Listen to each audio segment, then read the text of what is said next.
আর একেবারে জায়গা দাঁড়াইলে মেন রোড আপনার, বেশি দূরে না, দেখছেন শুধু রোডটা ফাঁকা হইলে। বিসমিল্লাহির রহমানির রহিম। সম্মানিত দর্শক শ্রোতা, এই মুহূর্তে আমরা উপস্থিত আছি ফরিদপুরের 4 নম্বর ওয়ার্ডের গঙ্গাবর্দী।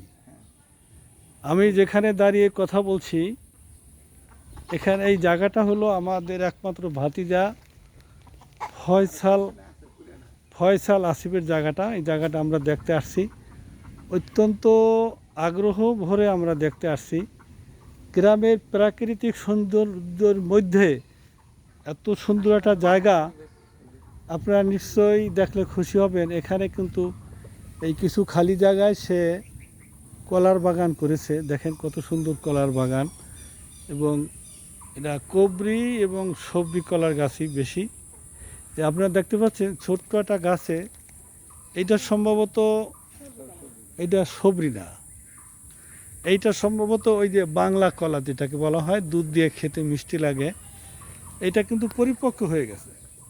যারা বাণিজ্যিকভাবে চাষ করে তারা কিন্তু এই মানের কলাই কেটে বাজারে কৃত্রিম উপায়ে পাকিয়ে বিক্রি করে। আপনারা লক্ষ্য করেছেন যে এখানে একটি কলার বাগান, অত্যন্ত সুন্দর কলার বাগান রয়েছে। সেই বাগানটা সে খুব বেশি দিন হয়নি, তো অল্প দিনের ভিতরেই সে নিজ দায়িত্বেই কিন্তু এই বাগানটা পরিচর্যা করে। এখানে আছে একটা আকাশ গাছ, আর পাশেই কিন্তু একটা মসজিদ। একজন মুসলমান বসবাসের জন্য সবসময় চিন্তা ভাবনা করে তার তার বাড়ির পাশে একটা মসজিদ হোক। আসো, এদিক দিয়ে আসো আসিফ। তো একটা মসজিদ রয়েছে, সুন্দর একটা মসজিদ, মহল্লার ভিতরে সুন্দর একটা মসজিদ। এবং এই জায়গাটা যে তার আছে, এখানে 56% জায়গা মালিক সে। এই জায়গাটা সে ভবিষ্যতে তার কি প্ল্যান এখনও সে স্থির করে নাই। 2টি দাগে তার 56% জায়গা। দেখতে পাচ্ছেন কলার বাগান, ওই যে কলার বাগান, সবজি কলা ওই যে পেকে গেছে। এবং ওখানে আরও অরণ্য, ওখানে আরও মেহগনির গাছ রয়েছে। সে যেহেতু একজন শিল্পপতি, ভবিষ্যতে হয়তো এখানে ছোট আকারের কোনো ফ্যাক্টরি হয়তো সে করতে পারে। এবং ওই যে জায়গাটা রয়েছে ওখানে ছোট্ট ঘর, সেখানে তার কিছু রক্ষক যারা কেয়ারটেকার তারা থাকে। এই কলা কিন্তু এটা ম্যাচুড হয়েছে, এটা ইচ্ছা করলে নিতে পারো আসিফ। এটা কিন্তু পরিপক্ক হয়েছে, মনে চাইলে নিতে পারো। হ্যাঁ, এটা পরিপক্ক হয়েছে, এটা পেকে যাবে। আর ওখানে যেটা দেখছো ওই ছোটো, ওইটাও পেকে যাবে, পরিপক্ক হয়েছে, খাওয়ার উপযোগী। আর এটা যারা বাগান কেনে তারা তো আরও কচি কেনে। কই কলা, এই যে এখানে এক ছড়া কলা দেখো না, কি বলো কই কলা, এটা পরিপক্ক হয়েছে। এটা মনে চাইলে তুমি দিতে পারো। ঘরে কাটার 3 দিনের মধ্যে পেকে যায়। এর সাথে একদম পরিপক্ক।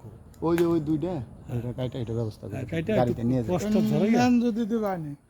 এইটা আর ওইখানে একটা ছোট্ট একটা আছে, ওই যে বাম পাশে, ওই যে গেলে ওখানে ছোট্ট অল্প, এই যে এটা হলো বাংলা কলা, এইটা পরিপক্ক হয়নি, তুমি এইটা নিয়ে যাও। না ছোটটা হয়েছে আর এইটা হয়েছে। আর ওইগুলো আরও সপ্তাহখানেকের মধ্যে হয়ে যাবে। এখন তোমার নেওয়ার দরকার নাই। ওই যে ওইখানে ছোট্ট একটা আছে না, আর এই দুইটা কেটে দেন। আর ওইটা আরও সামনের সপ্তাহে 2টা পরিপক্ক হয়ে যাবে। তো এখানে আমরা 4 ছড়ি কলা দেখতে পাচ্ছি, সবজি কলা। এর মধ্যে 2 ছড়ি পরিপক্ক হয়ে গেছে, ওইটা হয়ে গেছে। তো এখানে এই জায়গাটা 56% জায়গা, পাশেই আবার কাঁঠালের বাগান আছে। তো এই জায়গাটা সে যেহেতু একজন ব্যবসায়ী শিল্পপতি, তো হয়তো এক সময় ছোটোখাটো একটা ফ্যাক্টরি করতে পারে। কোনটা? ওই 2 ছড়াই কেটে দেখ। কই ভিতরে আরো কলা। কই আস্তে কাটা কাটা খাবো তো।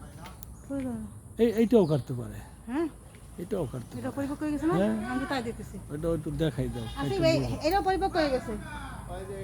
ওই যে নিয়ে দাও, পরে থাকবে না তো। 3 ছড়া আছে, 2 ছড়া বড়, 1 ছড়া ছোট। ওই যে ওই পরিপক্ক হয়ে গেছে। 3 দিনের মধ্যে পাইকে যাবে। 3 ঘরে মানে তো আর ওইভাবে অনেক সুন্দর কলা ফুপি ওইভাবে শোনো, এই কলাগুলো খাইতে মজা এটা আমরা একটু নিয়ে যাবো না? দূর তো ওইভাবে ঝুলে আমার কথা টাকা দিলে পাওয়া যায় না শোনো, ওইগুলো তুমি ওই যে কলার ফানাগুলো করিয়া একটা কার্টনে যদি রাখো, 1 রাত্রের মধ্যে পেকে যাবে কার্টনের মধ্যে। কলাগুলো খাইতে অনেক সুন্দর মজা। খাইছি সেটা আগে? হ্যাঁ তো ওখানে 3 ছড়ি কলা পরিপক্ক কলা হয়েছে। অনেক কলা হয়। তো যে কলার বাগান ছোটোখাটো বেশ কিছু, এখানে মাঝখানে ওখানে একটা পুকুর আছে, আমি পুকুরটা একটু যাই। তো পুকুর পাড়ে যাই, চলো। আবার পুকুরে কি মাছ মাছ আছে? ফুপা ফুপু আইছে ঢাকা থেকে তো আপনারা দেখতে পাচ্ছেন এখানে ছোট্ট ঘর। কলা আছে এই ঘর কেয়ারটেকার দাম তো কষ্ট করে তারা থাকে। একটু কেটে কলা করা ধরাইয়া থাকলে একটা বস্তায় দিলে ভালো হয়, নাহলে আপনি গাড়িতে নিয়ে যাওয়া হবে। বস্তায় দেখ কাল একটু কষ্ট লাগবে। যদি বস্তা থাকে বস্তায় দিয়ে দিলে ভালো হয়। আর 1 ছড়া আছে, 3 দিন পর এটা পরিপক্ক হবে। আরো 2 আরো তো এখানে আপনারা দেখতে পাচ্ছেন, এখানে ছোট্ট এই জায়গার কেয়ারটেকার এরা থাকে। তো পুকুরটার কাছে যাই। এখানে আপনারা দেখতে পাচ্ছেন পাশে মেহগুনি বাগান। এই যে গাড়িটা প্রিমিও, এই গাড়িতে আমরা এসেছি। এখানে দেখেন হয়তো গরু পালে। আর একটা পুকুরে কি মাছ আছে বর্তমানে? পুকুর এই যে দেখতে পাচ্ছেন, এটা ঝাউ গাছ। হ্যাঁ এবার এই যে পুকুর আছে, পুকুরটা দেখতে পাচ্ছেন যথেষ্ট মোটামুটি একেবারে ছোট নয়। এই পুকুরে মাছের চাষ করা সম্ভব। এখনও সে উদ্যোগ নেয়নি। সে যেহেতু ব্যবসা বাণিজ্যে ব্যস্ত, পরবর্তীতে এই পুকুরে সে মাছের চাষ করতে পারবে। আশেপাশে যারা আছে তা পুকুর লাগে বাগান। সহযোগিতা করে। তো সে পর্যন্ত আপনারা সবাই ভালো থাকেন। সকলকে শুভেচ্ছা জানিয়ে এখানে শেষ করছি। আসসালামু আলাইকুম ওয়া রাহমাতুল্লাহ।